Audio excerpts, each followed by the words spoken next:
Արդյոք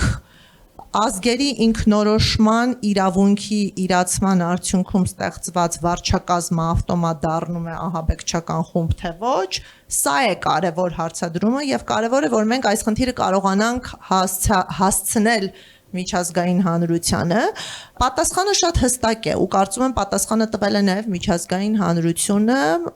ոչ։ Նախ ազգերի ինքնորոշման իրավունքը ճանաչված է, անկախությունը ձեռք է բերվում ինքնահռչակման ճանապարհով։ Նույն Կոսովոն նախ ինքնահռչակվել է, հետո ճանաչվել է։ Հայաստանի Հանրապետությունը նախ ինքնահռչակվել է, նոր ճանաչվել է։ Այսինքն ինքնահռչակումը այն անհրաժեշտ պարտադիր տարրն է, առանց որի չի կարող ստեղծվել պետություն։ Հիմա Արցախը ինքնահռչակվել է եւ մենք ունենք միջազգային իրավունքում այլ դեպքեր, երբ տեղի են ունենում ինքնահռչակումներ, բայց Արցախի ինքնահռչակման օրինականությունը գնահատել է նաեւ ՄԱԿ-ի անվտանգության խորհուրդը, հա, որովհետեւ կան 4 բանաձևեր, որոնք հատուկ նվիրված են եղել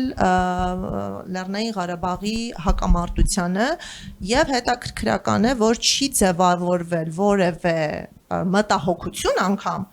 որ Արցախի անկախության ինքնահռչակումը խախտել է միջազգային իրավունքը։